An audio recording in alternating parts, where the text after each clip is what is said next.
You're listening to Moviesucktastic.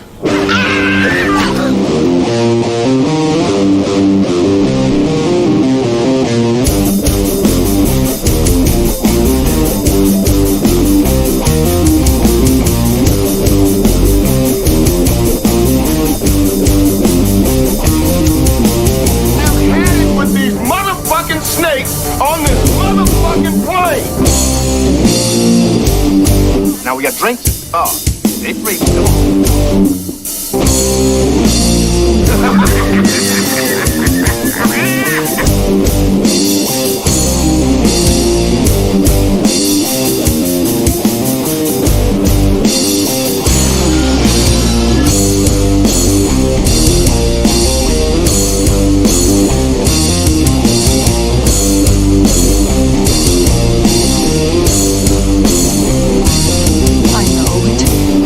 It all sounds like some bad movie. I just watched that documentary on Val Kilmer. Oh, really? How was it? Oh, your audio is terrible. What happened between now and a minute ago? I don't know. What did you do? Okay. I think you can't yell. Oh, I'm fucked. It sounds better when you don't yell into it. It gets I'll all try not to distorted. yell. Listen, next week, well, not next week. I'm on vacation next week. We don't have a show next week. But before the show we do after that week, we're working on audio stuff. Well, I don't have my sneeze guard on this, so that's probably part of the problem. No, I don't have that either. Actually, you should. That's not 100% true. Here, I'll pull it into the frame. I bought this special mesh that goes actually on the microphone instead of having, because I know it came in the kit that we bought. It's just too all big. right. Whatever. Let's not get So, how was Val? sad. Oh, I mean, he's cancer free. He seems to be happy, which is good. But it's sad. It really is. I don't think that's his intention for when you watch the film. I really don't, but can't help but feel sad when you watch it. yeah, I had the same problem with Batman Forever. Oh, stop it. Stop it. As far as Batman films go, that's one of the better ones. No, it's not. Yes, it is. No, it's really not. Yeah, it's one of the bottom ones. All right. Come on. Do we need to do a Seriously. quick list of Batman movies right now? We don't have to. We just know that one's near the bottom. Near the bottom doesn't mean the bottom. No, but it's near the bottom. Welcome to Moviesucktastic. I'm Scott. That's Joey. Hi. Apologizing for Batman Forever for some reason. I'm not apologizing. What are you talking about? And we're here today to review the classic 1976 Tobe Hooper film, Eaten Alive. Classic is a strong description for this. AKA Death Trap. Tobe Hooper. I listened to it's episode 177, if anyone wants to listen to it. Scott and I reviewed Poltergeist from 1982 and the remake from 2015. Here we go. And I knew we talked about everything Poltergeist and Tobe Hooper and all of that. And I watched this film last night. And I texted Scott. I was pretty much almost done with the movie, or it was very close to the end. And I just texted Scott, and I'm like, there is no fucking way Tobe Hooper directed Poltergeist. Now, why am I saying that? I'm saying that because there is a specific directing style that Tobe Hooper has done, and Poltergeist ain't it. Now, if you listen to episode 177 of the show, Scott and I go into, I listened to that episode today while I was driving around doing jobs today while I was working. Not only do we say the same things from 6 years ago, right? But I just found an article that pretty much confirmed everything we talked about, and specifically what you mentioned. Oh, really? In the episode 177, there was a part of the podcast where we're going back and forth. We're talking about Tobe Hooper, and you said, of all the things, of all the conspiracies, of all the bad mojo, people dying, after the movie, things like that, people dying movies later. He goes, the one thing that you said, listen, Tobe Hooper, I bet Spielberg, because there was this whole potential strike that was going to happen for directors, and Spielberg was waiting for E.T. because there was like some delay. So he couldn't direct two movies at the same time. He was initially supposed to direct Poltergeist, but because he was still technically contracted to do E.T., he couldn't do Poltergeist as well. But Poltergeist was his baby. His fingerprints are all over it, first of all. Second, you said, I wouldn't be surprised if Tobe Hooper was brought on, because we were looking at his resume. We were looking at Texas Chainsaw Massacre, we were looking at Eaten Alive, we were looking at the movies that he got removed from, Venom, like all of those.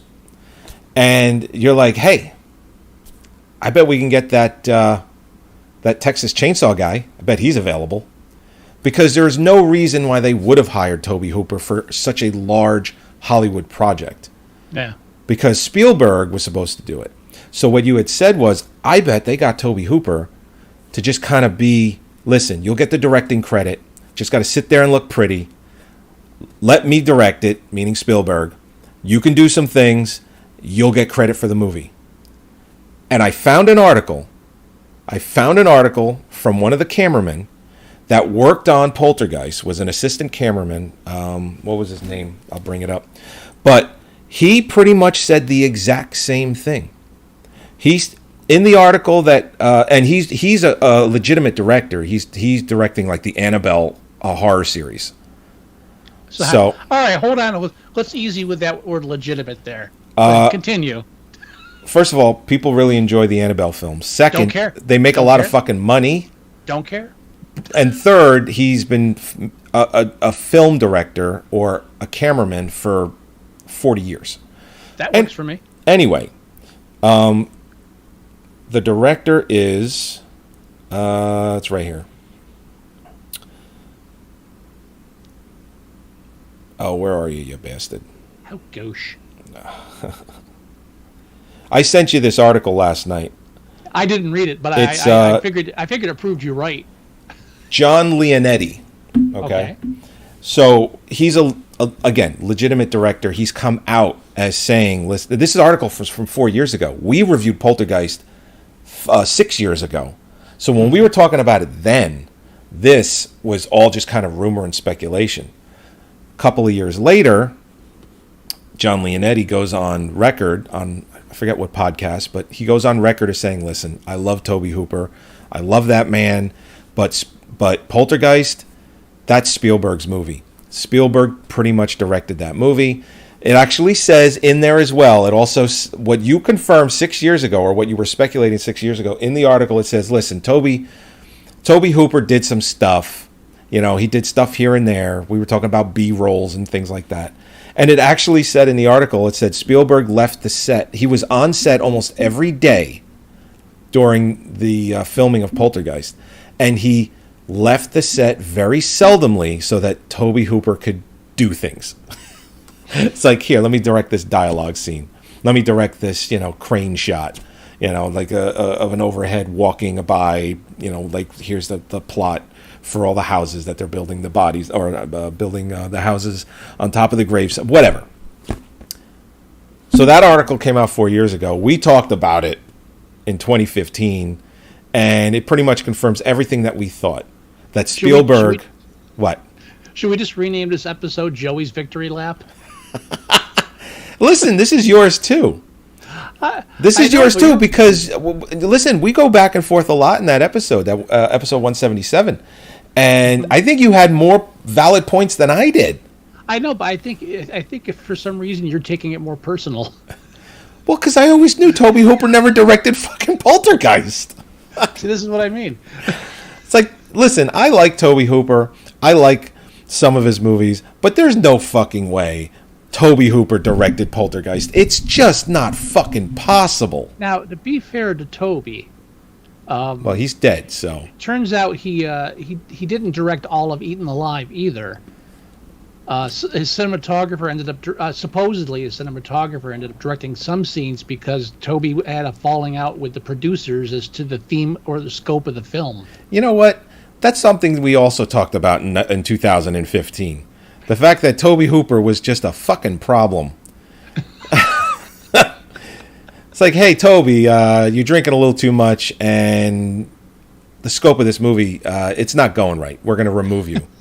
Okay. Now, I mean, that happened more than once. And creative differences more than once. Hey, right. Our cinematographer had to finish Eaten Alive.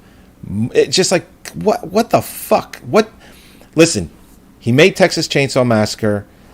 It was a huge success. It took the country by storm.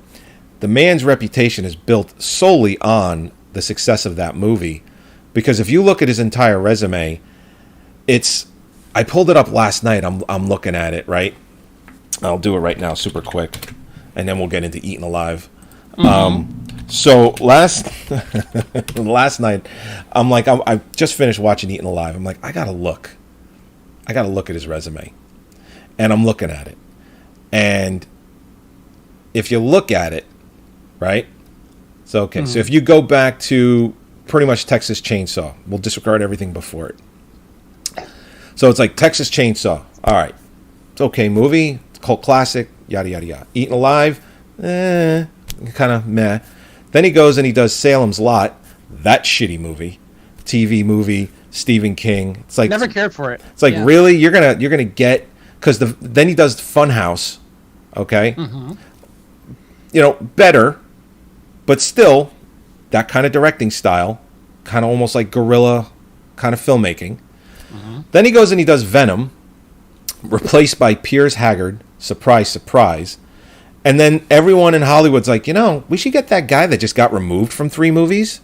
And we should get him to do this huge, giant Hollywood budget movie called Poltergeist that Spielberg's directing. Oh, wait, but he can't. So we're going to get this guy instead. Stop. Yeah, you know Lucas why? wasn't doing shit, but Lucas probably wasn't interested in directing a movie like Poltergeist. Well, no, you couldn't. I think the whole point though is they had to get somebody who would take the money and shut up, and wouldn't later. Believe you me, that's Tobe Hooper. That's what I'm saying. I was like, oh yeah, we can buy this guy. Because it's like you're having creative directing. differences. You're having creative differences with your producer, and your cinematographer has to finish Eaten Alive. Yeah, you're going to take the fucking money, go drink in your trailer, and shut the fuck up. Right. So then he gets Poltergeist. Instant cult classic. Not even a cult classic. Part of movie cinema, like, history. It's an excellent film. It's creepy. It's scary. It does everything it needs to do, and it's part of your childhood or adulthood if you were more of an adult when that came out. Then he goes and he does Life Force. It's like, listen, you came out and directed Poltergeist, and then you don't direct another movie kind of like that? You had it in you, Tobe, but you really didn't. So there's no fucking way he directed Poltergeist because he followed it up with a Billy Idol video and then Life Force. Space vampires are fun and all, but come on. Then hold on. After Life Force, he goes and does Invaders from Mars a year later. Now, more of a Hollywood-type production film, had lots of color, and it kind of moved a little differently than a Tobe Hooper film usually kind of did because it was more... It had that more professional feel to it. Again... No fucking way it's Poltergeist. There's no way he woke up all of a sudden. Hey, you remember that movie I directed 4 years ago? Poltergeist? Yeah, let me try and do that again. No. You know why? Because he didn't fucking do it. All right. Then he goes and he's like, you know what? I want to do Texas Chainsaw Massacre 2. Come on, Tobe. You did Poltergeist. You tell him you can't do anything better than Texas Chainsaw Massacre 2? Then he does a bunch of TV shit.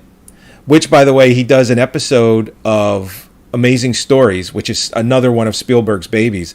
But Spielberg is like, you know what? You can direct a 1-hour show. I don't fucking care. It's a TV show. My name's on it, but you're not going to tarnish my name if your episode sucks. Because my episode is good, and I got 9 other people that are going to make a better episode than you, no matter what. You're just on there because you did Texas Chainsaw, and people think you did Poltergeist. By the way, yeah, I revisited some of those Amazing Stories episodes recently. The original ones from 85, 86? Yeah. They're not good. Or 87, actually. Wow, it's like right now, the low budget screams at me. Yeah, and then isn't Spielberg's episode a World War II? Yeah. His is the one that had a budget. Right. Well, it's his show. All right, so then he goes and he does Spontaneous Combustion with Brad Dourif. I've seen that. Which I liked. I No. liked it when I saw it in 1990. It was a Cinemax late night special. No, I rented it. No. Anyway, I remember liking it 31 years ago. No, you didn't. Yeah, I do. Anyway, but hold on. Still not Poltergeist. We're trying. We're trying to get back to Poltergeist. It seems like we hit lightning in a bottle and then never again. Then after Spontaneous Combustion. Well, that's what lightning in a bottle is. I mean. Yeah, but sometimes lightning strikes twice. So now you're mixing metaphors. Okay, yeah, I am. Then he does Night Terrors. I actually have never seen it, but I know it's shit. I can tell already it's shit. Because you know why it's shit? Because it was made in fucking 1993. Okay? Then he does The Mangler. Another Stephen King short story made into a film. I've seen that. That is absolute hot garbage. Ditto. But wait a minute, Toby. You did Poltergeist. What's going on here? And then he did the Toolbox Murders in 2004. I've actually heard of it, never saw it. Mortuary and Jinn in 2013. And then he died 3 years later. So basically, if you look at his resume, let's just do it real quick. Shit. Amazing film, Poltergeist. Shit. No fucking way Tobe Hooper does Poltergeist. Not a fucking chance in hell. All right. Steven Spielberg was on the set every day. He set up all the shots. He set up all the storyboards. Tobe got to say action, but all he had to do was sit there and say that. And then Spielberg probably looked at him and just nodded. Oh, cut! That's how Poltergeist was filmed. If you look at any production stills, any on-set photos or whatever, Spielberg is in every single one of them. Toby's behind the camera, but Spielberg, there's one shot that John Leonetti, he uploaded during that podcast, that Spielberg is next to Tobe with his arm raised pointing, okay, this is how we're going to shoot this scene. No fucking way Tobe directed Poltergeist. We can still just call this Joey's victory lap and end it early. How long? We're 20 minutes in.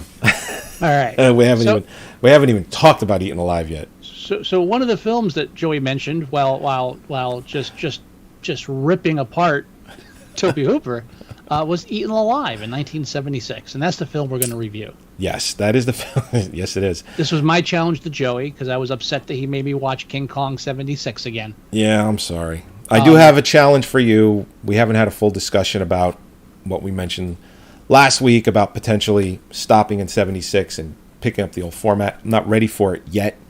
We may go into 77, but it's something I definitely want to do. I definitely want to move on from this format and either move to our old format or mix that format up a little bit. Maybe we can do whatever the fuck we want, really. We can. Maybe a different way to do challenges. Not a board of directors or anything. No. There's no one around to cut my mic. Actually, I can. Yeah, I take that back. But I never have. I am a slave. Anyhow, to this system. Yeah. So, Joey's my puppet master. I just made a hand movement it was. So okay. When Joey told me that he was finally getting around to watching this, I told him it's an interesting film. Well, what's also funny, Scott says I have a 1080p copy. I was like, ooh, I'll get that, and you just respond back, it's not going to matter. It's not worth it at all. There's no Street Trash looked 1,000 times better than this film with 1080p. There's no going back. Yeah, You can't. no, absolutely. Absolutely. So now I did mention that the film was shot under the working title of Death Trap. Death Trap. And halfway through the film, it occurred to me that this film should have been called A Night at the Starlight. Yeah. It's just like, for such a piece of garbage, falling apart motel, the guy sure does get a lot of action. Yeah, and it's just it's a weird. The whole thing takes place in one night, and it's just all around. It starts with a prostitute being anally raped by Freddy Krueger, Robert Englund, and or attempted anal rape. but the whole film just focuses around this decrepit little hotel in the middle of nowhere, happened to be run by a lunatic with an alligator that he keeps calling an African crocodile. Yeah, that can't die. That can't die. That can't die. Now, so yeah, it is interesting. And he chases everyone with a fucking sickle. It's Yeah. I don't understand it. The film opens up with a crotch shot of Robert Englund, and with his belt buckle, and proceeds to go into a nice little rapey opening, where he tries to force himself anally upon a prostitute who apparently is not going for it. Not into it. No, it's a very bad scene, and the madam of the house is Morticia, in very, very bad old age makeup. Really? Because what is she, like maybe 10 years removed from the Addams family? I don't something like that. Yeah. I mean, she's like, okay, maybe let's say she was 40 when she did the Addams family. Let's say she's 50 when she did this. She's not. She was younger, but it's just like, what were they really going for with that? I Should have just got an older woman. Well, that's the first thing that occurred to me. Is like, wait, all right. So a low budget film, instead of getting an old lady, they get a younger woman and put bad old age makeup on her. And then it occurred to me, maybe they got her for her name, but maybe one of her stipulations is I don't want anybody to recognize me. Well, maybe. It's a possible. Explain it to me in a way that makes more sense. There isn't another way. No, there absolutely isn't. We can't afford old age makeup. Great, let's not hire an old lady for the. I mean, it looked like they just poured hot plastic on her face and let it settle. Like, that's what it looks like. Yeah, it's just like the wrinkling around the edge. You can tell what they were trying. Whenever to do. she was trying to. When she talked, you saw it just ripple. It was weird. Someone had Rick Baker's makeup book, and they were just doing the best they could. Yeah, That's not it. This is how latex works, right? No. Yeah, it's like I hear Rick Baker's over on the King Kong Universal lot. It's like, can you get in there? Yeah, I can get in there. He stole it because the guy wasn't around that much for King Kong. So it's just about this hotel manure that just like seems to attract people, and everybody knows him as the crazy old guy Judd with the African crocodile. Oh my god. So his first guest when we first meet him is the prostitute who would not do anal sex because obviously that's grounds for dismissal in your standard brothel. Right. And so she goes to that hotel and is I was about to say promptly attacked, but there's nothing prompt about it. She's there for a good 10 minutes while we just watch her check in. Oh yeah. Now, what you see throughout the film is you can kind of see that Tobe Hooper is leading with his strength, so to speak, from Texas Chainsaw going, oh, I'll go for the long, slow pauses, then followed by frenetic action. And that's basically the whole film. Now, what's interesting, the guy that runs the motel, Judd. Did you notice? I noticed it immediately. Did you notice that he's kind of like this simple owner of the property and all that, but then when he takes his glasses off, it like he changes and becomes like this insane person. Did you notice that? Yeah. I'll give the actor credit for that. I mean, I don't know if it's credit or not. I'm sure he was just told to do it, but No. I these low budget films, the actors put a lot into these characters, and I'll give that credit for this movie, even though the characters don't have Listen, much we don't know for sure. I'll let you have that one. All right, Listen, it was like turning a switch on and off. He takes his glasses off. It's like the crazy switch turns on. I'll rest my case. He did it like 3 or 4 times. I'll bring that up again in a moment. Okay. The whole giving the actors credit thing. But Well- yeah, so he recognizes her as someone from the brothel and promptly attacks her. Correct. Right. Yeah, because at first he's like he knew who she was, and he was like, "Oh, we don't want none of that here, none of that here." Almost like he was religious about it.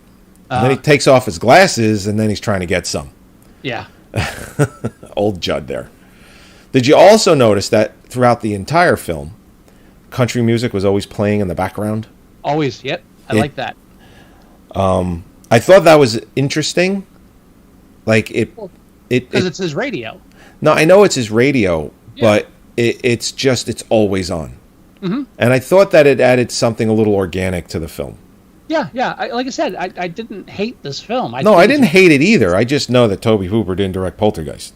There's a lot of things from this film that could have been a lot better. Of course. If under a more mastered hand. Sure. Like when Spielberg directed Poltergeist. He should have taken some notes. Okay, so he immediately starts ripping at the clothing of the prostitute. I will give credit that most of the attack sequences actually are stretched out because there's a lot of like, oh, I hit you, now I'm running, and now I gotta get you again. A lot of cat and mouse stuff, but it eventually leads to him attacking her with what looked like a hoe claw. It looked just like it was like a hoe or like a metal rake. Yeah, it's weird. Yeah, I've never seen one of those tools before. I'm not I don't. I have one. I have one. Not that exact tool. A metal rake? Yes. One that looks exactly like that from the film. You use it to pull out thatch from your grass. No, I call bullshit. I'm just going to move on, though. Do you want me to go to the shed and go get it? That's why I said I'm going to move on. Because the shed is like a 2-minute walk that way.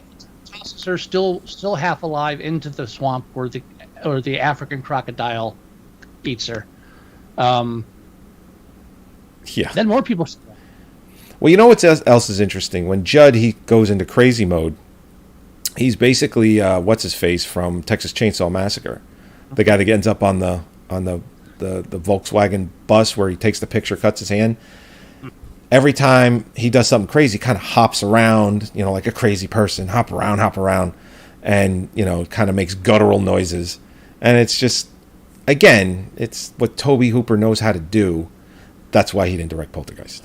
I'm still giving the actor more credit. I don't understand. No. Hang on. He knows what Tobe wants. If you want to give him credit for that. So, moving on. Okay. So the family that shows up right out of Manos' Hands of Fate. Yeah. Right. Little girl with I got a problem. The little girl has a brace on one of her legs. Yeah. It's not brought up in the film at all. No. Which says to me that it's not fake. Which then says to me that they hired a little girl actress with a brace and then forced her to make this movie. So, I'm a little. The girl. What's her name? It's Carolyn Jones was Miss Hattie, the one with the bad makeup. Mm-hmm. But, let's see. Miss Jones, where is it? Here, all cast and crew. The little girl, I want to say that she grew up and did some other things. Kyle Richards, is that her name? Was that Angie? Yes, Angie. Kyle Richards. She's born in 1969, so she was only 7 years old when she did the movie, which makes sense. And there's 143 photos of her. She's got 44 movies. Wait a minute. She's got 40. She was in Halloween as Lindsay.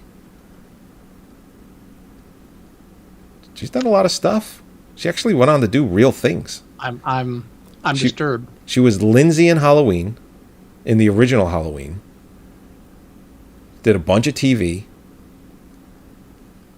No real movies here and there that anyone would know. She did the Hungover Games. Joey. And now she's being brought back for Halloween Kills as Lindsay again. Joey. Yes, sir.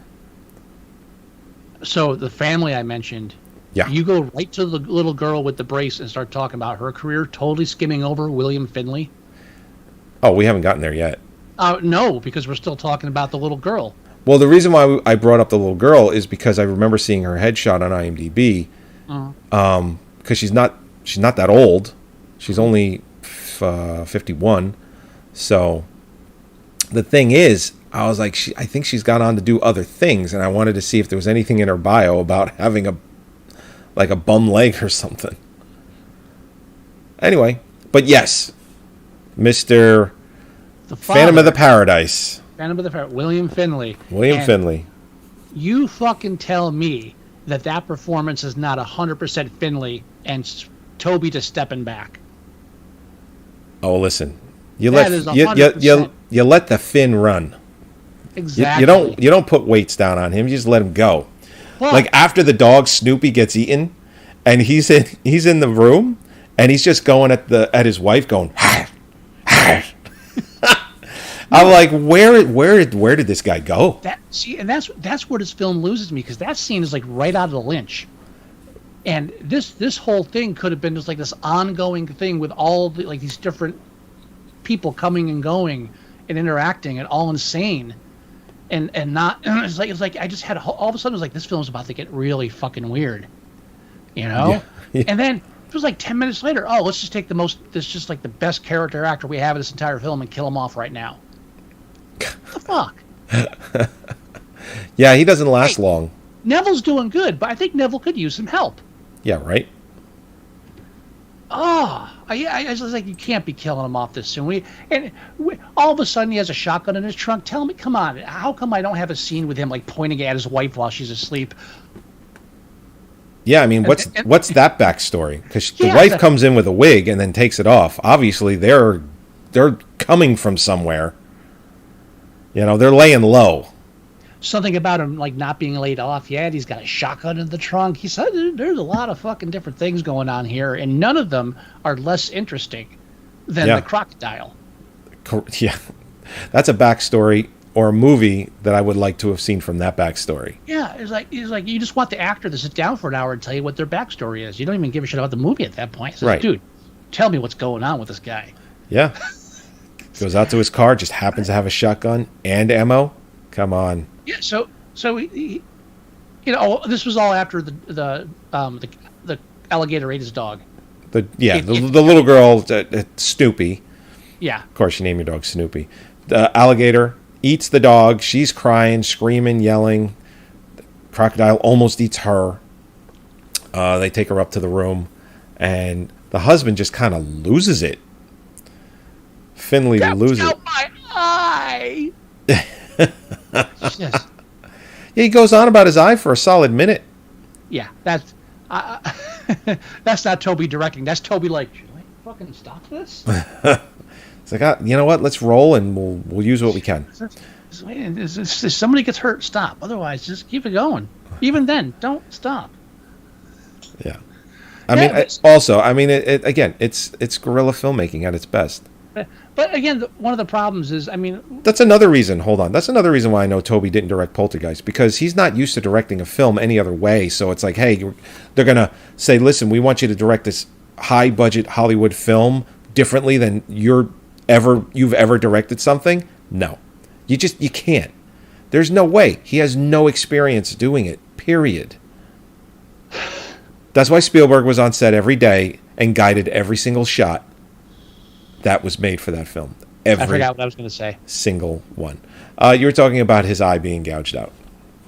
Yeah, I'd finished with that. I was going to start something else, but... I think... no, but yeah, so one of the problems with this compared to a Texas Chainsaw is that there was no real, like, pattern. There was just a bunch of crazy people doing shit. Right. But, so, like, you didn't know what was going to happen where. But with Judd, it becomes pretty clear anybody that crosses him is going to get some kind of sickle, and they're going to end up being fed to the crocodile. So there's really no mystery on what's going to happen in the end. However, he does throw us a monkey wrench where after killing the husband, he attacks his wife in the bathroom and then ties her up on a bed. Yeah, for the rest of the night. And in between that, chases the little crippled girl into under the house. Yeah, like a crawl space under the house. Which which she spends crawling around there for most of the film. And I was thinking, was this a precursor to People Under the Stairs, or am I just being stupid? Well, It's probably the latter. But no. Well, I mean, Toby didn't do People Under the Stairs. That was Wes Craven. I know. Oh, But okay. I know that. Oh, I know you know. Saying Wes I saw Craven that ripped. shit. I saw that shit in a theater. I know that. You know what's Yeah. funny? When I first met Mare, her movie knowledge was so little. Mare's watched lots of movies because of me. Mm-hmm. Before me, she really didn't watch a lot of film. You know, she watched the classics. You know, Indiana Jones, Poltergeist, so on and so forth. So when I met her, we got into talking about horror films, and I was like talking about my favorite ones and ones that I thought were really good, ones that are not so good but they have other qualities. Blah blah blah. What's your favorite horror movie? Oh, you know what movie I love? People Under the Stairs. I'm like, I'm sorry, what? What now? Like, are you what? Really? Like, how many horror movies? How many horror movies have you seen? Well, she couldn't get into the R-rated films yet. Cut her some slack. Wasn't People Under the Stairs rated R? I thought it was PG-13. I'm just busting your chops about how young your wife is. Shut up. Oh, you know what? That total because she just turned 40. That totally just over my head. That's like 2 decades ago. I know. Anyway, but Yeah, so- I told her, I go, no, sorry, you're gonna watch some good horror films, or else we can't go on with this relationship. So after he straps the one wife to the bed, there's an ongoing thing too where the father shows up with the prostitute on the same night that she got kicked out of the They just whorehouse. happen to go to the hotel where she's murdered, and it's a But they're huge first. coincidence. He's like around that town, doesn't know if she's even in that town. They're just looking for her. Happens to go to the hotel where she's murdered. He holds a picture. Have you seen this girl? Of course, Judd is. Judd flips. Yeah, totally cool. Yeah, Oh, But we he's don't like- allow whores here. yeah. He goes, but I think she was working at that whorehouse down the road. And the father's like, what, really? You've seen this girl? Because if you've seen this girl, I need to go. No, I need to go where you said she. It's like he goes on this whole tirade. By the way, totally unnecessary background, character background. The father, oh, he's very ill. He's not well. He's dying. So it has no bearing on this film whatsoever, except now he has to walk around looking sick, Yeah, which takes far more effort than it would have been to not do it. yeah. I mean, he could have just said that he's beside himself, that he can't find his daughter, Yeah, and he yeah, could, he didn't have to. Whatever. Listen, again, Good. Tobe Hooper didn't direct Poltergeist, so that's one of the things I find interesting about this film is that it has all this subtext that is totally unnecessary.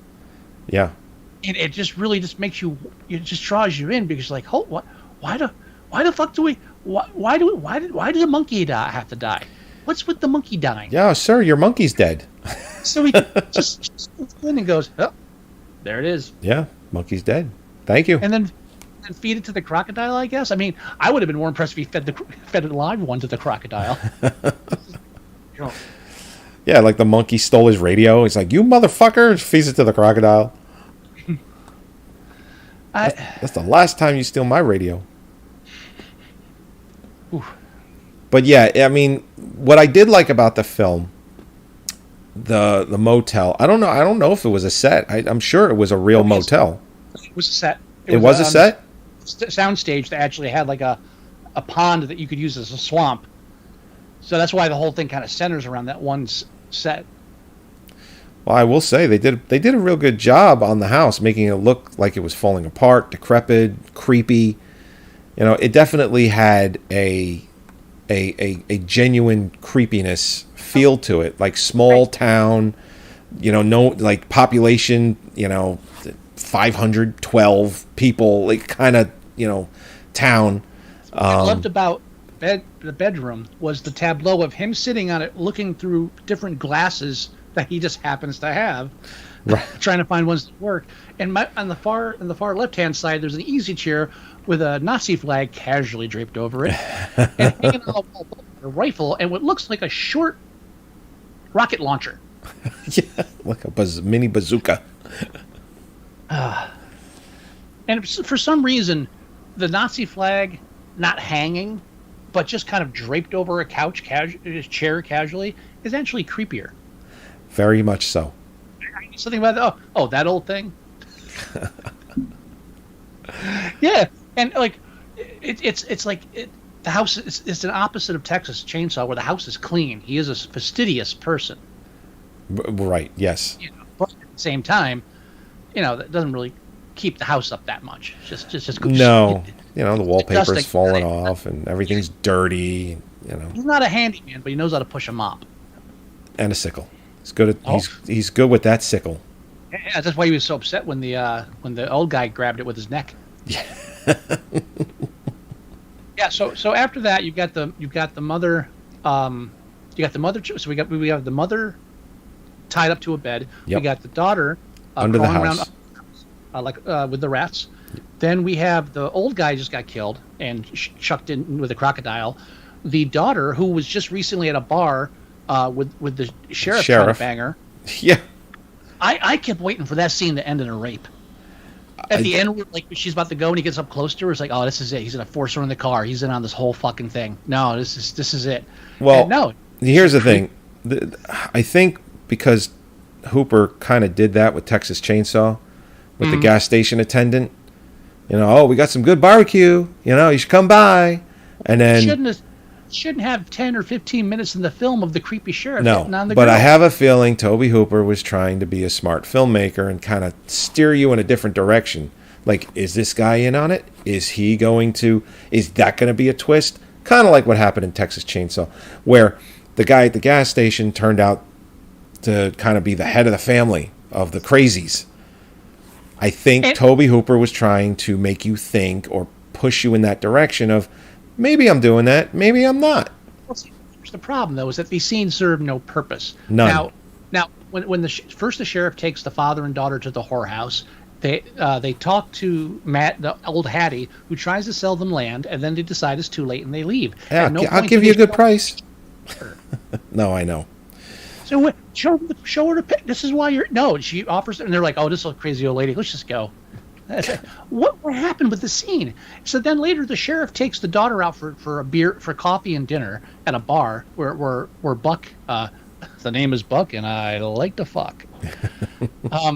Where Buck's there harassing people too. Not only do they have like this wacky pseudo bar fight that's not entertaining, but during this entire conversation between the sheriff and the daughter, they give all this exposition and backstory that has no bearing on anything and is not interesting. Yeah, none of it. No. Again, this is where she's like, well, my father, she left him along, she left and he said good riddance, but then he's sick and he's had changed. She's already dead. It's no bearing on anything. Yep, she's been fed to that crocodile. None of this is helping us.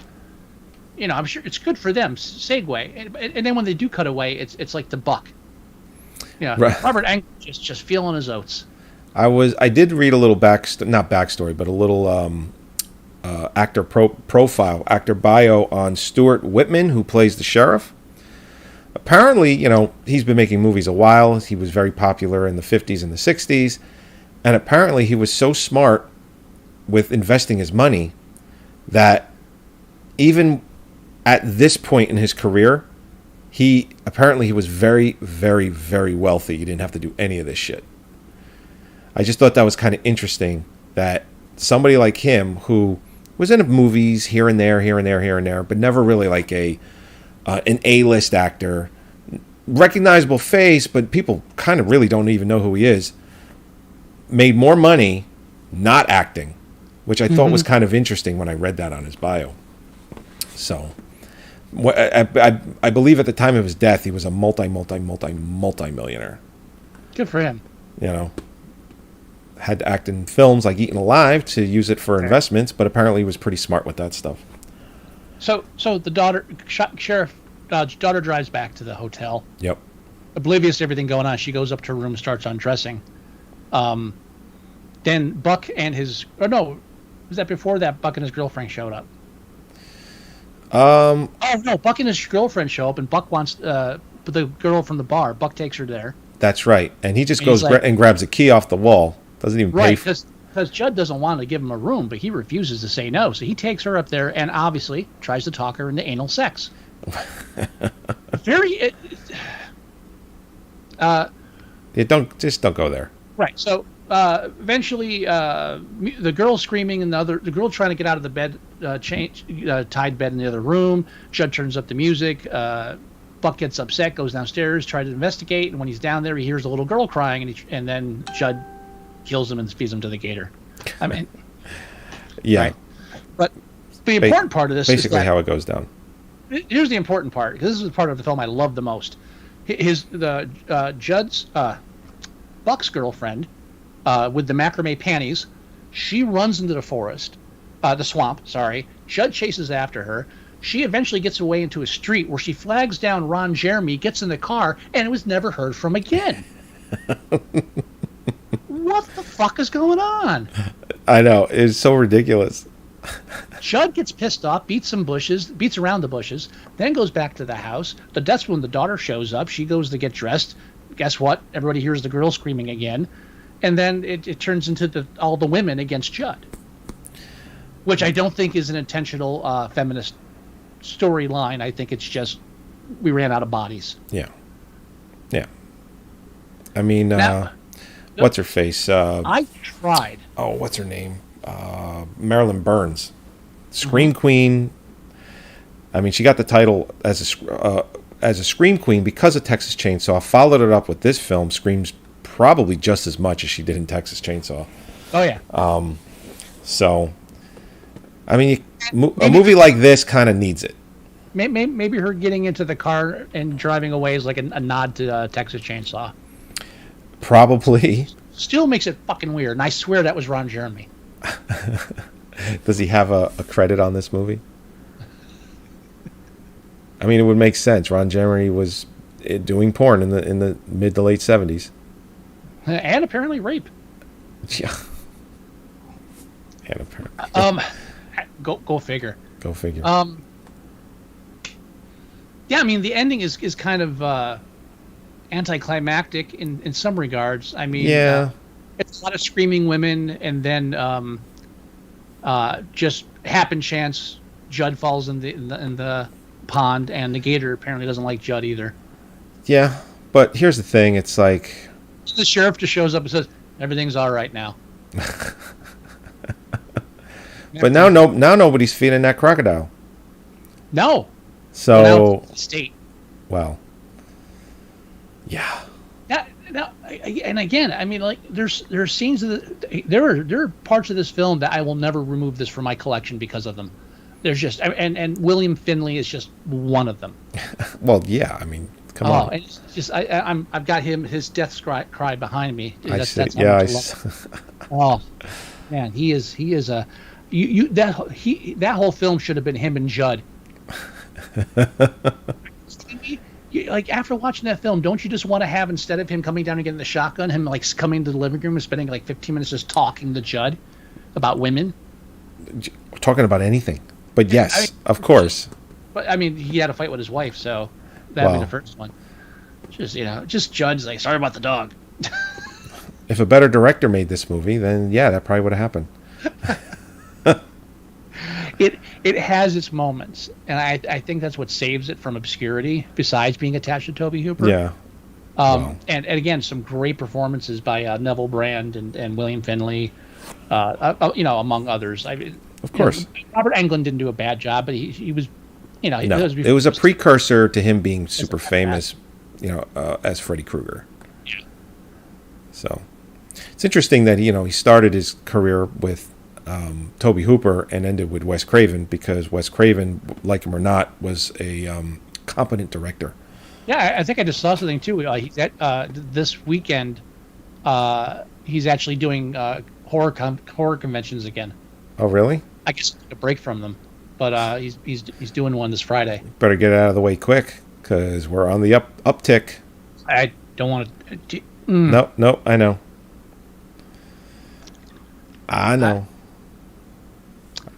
Yep. But I mean that's where I stand on this film. I think it does show some of the creativity and spark that was there in Texas Chainsaw. Right. But just knowing that the producers weren't happy with where the film was going, I mean, it's possible that he was trying to take it further and that's what got stuck up. I mean, it's hard to tell unless you do some real research, and I don't have fucking time for that. No. You know, from the. I did all my research on how Tobe Hooper didn't direct Poltergeist. I blew my wad on that. I mean, sometimes you have to take a film at its face value. I mean, what kind of critical analysis you're doing? You know, is it contextual, or are you doing, the author background, the historical context? Right. I'm a firm believer that you have to at least take a contextual view and just take the film for how it appears. The end product is all that matters. Doesn't matter how it got there. Whose fault it was, this is what we got. Right. Right. And I think sometimes that gets a little lost in some reviews. I mean, as much as you want to bitch about Tobe Hooper, we're watching the film regardless of who made it. Right. True. Very true. Now, on IMDb, Eaten Alive is showing at 5.5. This ain't a 6. You don't think so? No. William Finley. William Finley's a 10. But So he dies way too fast. He does. I mean, but the film has some. I mean, come on.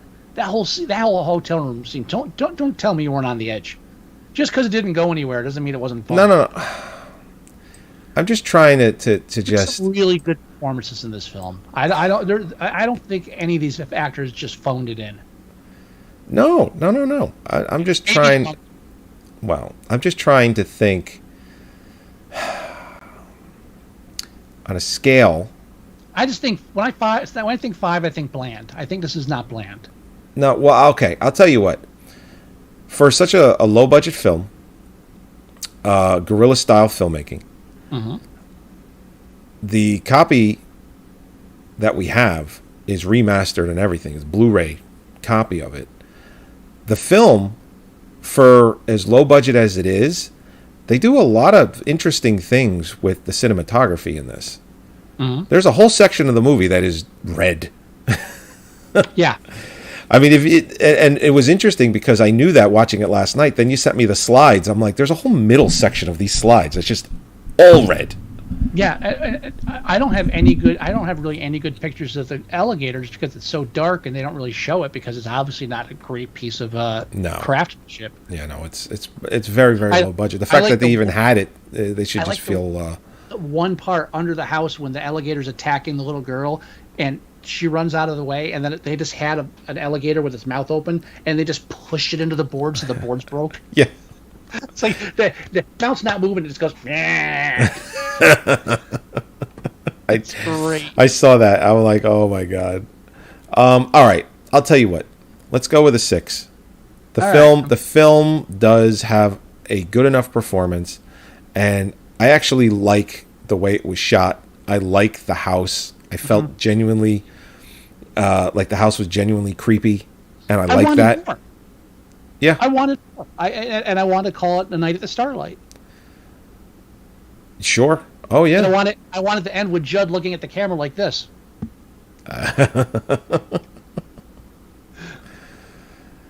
Oh my God. Yes. Okay. 6 is fine. 6 is fine. So what do you got for me? I got 2 movies, and I don't know which one I'm going with. Well, I know which one I'm going to go with, but okay. I think you'll enjoy one more than the other. So, all right, I'm going to go with. Yeah. I'm going to go a little film from 1976. Yes, we're staying in 1976. All right. All right. I could start naming actors, but it's obscure. You're going to know what it is. I'm just going to tell you just outright. It's Murder by Death. Really? Yeah. Because it's a comedy. I wanted to go a different direction. All right. I can definitely get Holly on this one. It's her favorite film. Is it her favorite? I'll try to get her on the show to talk about it. I would love that. Yeah, that'd be great. I wanted to go with something a little bit more, not slapsticky, but I wanted, like, it's Murder by Death, so you have that aspect of thriller / not horror, but it's in that kind of direction, but funny, you know? I just kind of wanted to encompass a few different things. Go in a little bit of a different direction. I'm all game.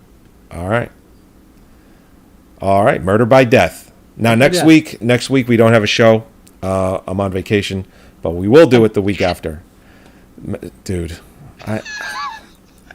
Anyway, I don't even want to go on this one. And then the following week, oh shit, I might not be available 2 weeks because Mayor planned another vacation in Delaware to go visit family. I'm so tired. I'm tired. Vacations are making me tired. It's like let's wrap this up so you can get some sleep then. next year we're going on vacation. We rented a house for 2 weeks. It's the only vacation we're doing all summer. Thank fucking God. Because it's going to be expensive as a motherfucker. Anyway, I can't do this 4 or 5 vacations in a summer. Mare's my wife's a teacher, so she gets the entire summer off. So she crams in an entire year of vacations in one summer because she works the entire year. Mm-hmm. And it's like I can't do it. Wrapping up the show. Just fucking that and how expensive it is. Reeling it in. All right, everybody. Episode 351 of Moviesucktastic. As always, thank you for joining us for another episode. Go to our website at moviesucktastic.com. You can go to iTunes and you can listen or download the show there as well. You can leave us email. The address is themovieguys@moviesucktastic.com. If you want to leave us voicemail, it's 908-514-4470. If you want to go to our Facebook page, it's facebook.com/moviesucktastic. If you want, you can also download your favorite podcast app on either Android or Apple, or you can download our podcast app by going to moviesucktastic.com/mst.apk. Do you have any words of wisdom, Mr. Wilson? The name's Buck, and I'm raring to fuck. All right, everybody. We'll talk to you next week. Bye-bye. Bye-bye. Don't stop recording. Don't stop recording. Okay. Is the sound is the music fading out? It's already done. All right, this is bonus track for anybody who listens beyond that. All right, so here's my new worst vomit story ever. So we're in Colorado, and we stop at the Big Texan. Okay? Yeah. For some reason, I have not eaten in the past 12 hours. Why? Because I forgot. It was a busy day, a lot of driving, and I was trying to be good and not do like gas station snacks. And somehow I ended up not eating. So by the time we get to this place, it's packed. It's like rodeo weekend. This is in God damn it. It's Colorado though? Amarillo. Oh, you're still in Texas. Yeah, this is Amarillo on the way to Colorado, and they have the Big Texan there, and that's the place where if you eat the 72-ounce steak in an hour, it's free. Oh my God! All right, I did not do that. Okay, I was going to ask. No, I'm not stupid. I'm not doing that unless you're there to do it with me. I'm not doing that. There's just no way. I know. 3 people tried it while we were there. They all lost. Of course they did. Yeah. Apparently the record is like a woman. She did it in like 9 minutes. It's insane. 9 minutes? I don't believe it, but that's what's on their placemats. Anyway, so we're at the Big Texan. It was an hour wait to get there. By the time we get in there, I'm just like woozy from not eating. You know, I take medications. There's a reason for that. And I eat a dinner roll right away. Then they bring a margarita. Done. And I'm munching on a salad, and like, I don't feel good. Not feeling it. You've had a roll, a margarita, and a salad, and you don't feel good. Because I was on an empty stomach, and it's just, You put it down too quick. So I tell everyone, I'm going to have to go to the restroom. Excuse me. So we're all the way at the other end of this restaurant, and there's a whole building attached to it with all this other shit going on. Right. And so I get to the other end of the restaurant. I'm already feeling queasy. Excuse me, where's the restroom? And he says, just go down there to the main door, make a right, and then go all the way down. And the minute he said all the way down, I said, I'm not going to fucking make this. No. So I said, all right. So I get around the end, and just like 5 steps past that guy. Oh, I have my mask on. Oh boy. I put my hand over the mask, and I'm still walking, vomit into my mask. Oh. I feel the whole mask. And then I panic and swallow it. Oh, bull. Immediately worse. Oh, At this point, I'm lucky enough that I make it around the fudge bar, and there's a little trash can between the fudge bar and some other touristy thing, and I just rip the mask off, and it's coming out of my nose. There's lettuce in my fucking nose, and my whole face is slimy, and I got the beard here too. I just had it shaved to a goatee, and there's a woman behind the woman serving fudge does not see me, and I'm like, "Miss, I need napkins.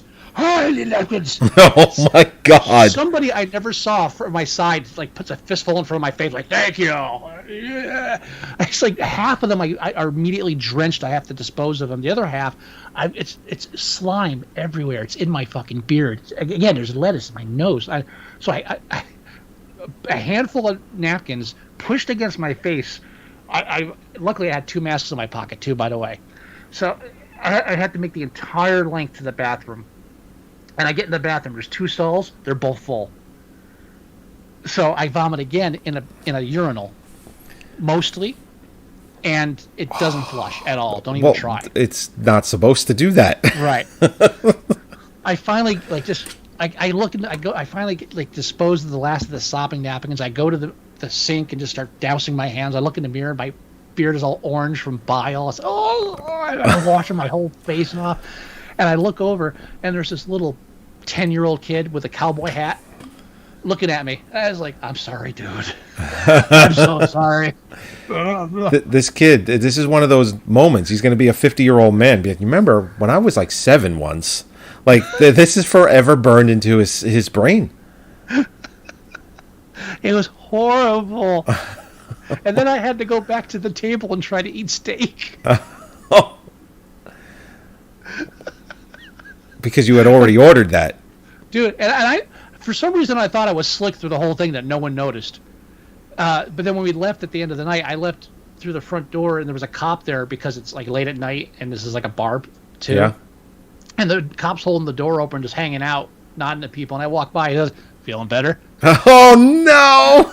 I was like 100. I said, "Hell yes, I do." Oh fuck! Oh wow! Horrible. In the mask. Jesus Christ! Luckily, it was one of the what is it, N94, whatever the hell they're called. N95. N95. It was one of those. Oh, so it held all that in. I luckily did. I didn't have any vomit on me. It was all in the mask. So now that this mask is full of vomit. Mm-hmm.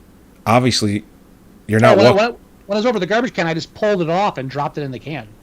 So you walked back to the table without a mask at that point? No, I actually had, by pure coincidence, had 2 masks in my pocket. Did you say that already? I missed it? I did briefly. Oh, okay. It wasn't a major point.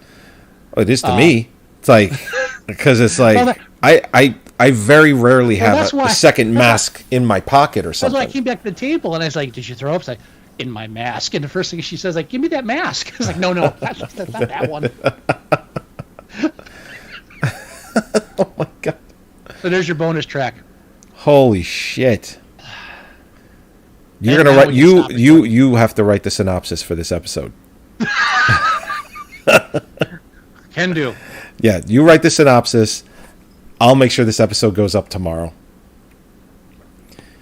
Oh my God. Joey's victory lap and Scott's vomit lap. There it is. There it is. Whew, the greatest vomit story ever by Scott was on this podcast. The only reason I would say that is possibly better is because there's actual video of it. Oh yeah, yeah. You know. Well, it beats my Atlantic story, which used to be my big vomit story, but now I got a new one. You got a new one. Whew. This late in my life, I didn't think that was going to happen. Now, I guess because you're in Texas, and because Texas, the way they feel about masks, the way they feel about getting vaccinated, they probably didn't even bat an eye. Oh, there was like a handful of people there in masks. That was ridiculous. Yeah, but they probably didn't even bat an eye. Like, oh my God, is this guy okay? Does he have COVID? Is he now, spreading COVID all over the fudge bar? You'd think people would be concerned. No, it didn't seem like they were at all. No, too busy cheering on the guys eating the 72-ounce steak. Yeah. Maybe they just thought that you tried to eat the 72-ounce steak and puked it all up. That's one of the rules. You can't puke. So yeah. Yeah. So it's like, man. That's what I said. That's what I said back at the table when I had time to think of it. So you know what? I'm definitely not the first person to ever vomit here. So that's. Oh I feel a bit better. Oh yeah, no.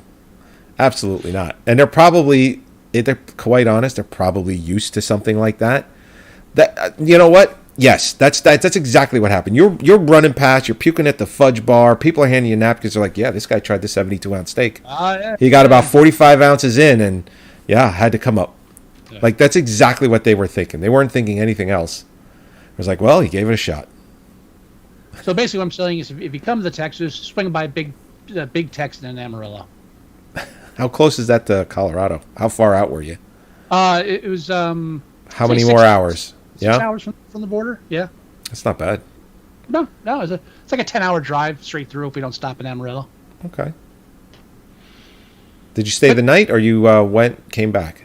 We stayed at Big Texan for the night. Oh, that's what that post was when. Okay. Yeah, they had the Texas-shaped pool. That's right. All right, we should stop recording. All right, everybody. All righty. I'll talk to you later. Thanks for sharing. I was so close to stopping the stream too. Don't stop recording. Don't stop recording. Because I thought you were going to tell me that story off air. I was going to. I thought, you know what? Fuck it. All right, everybody. Bye-bye. All right, bye. Bye.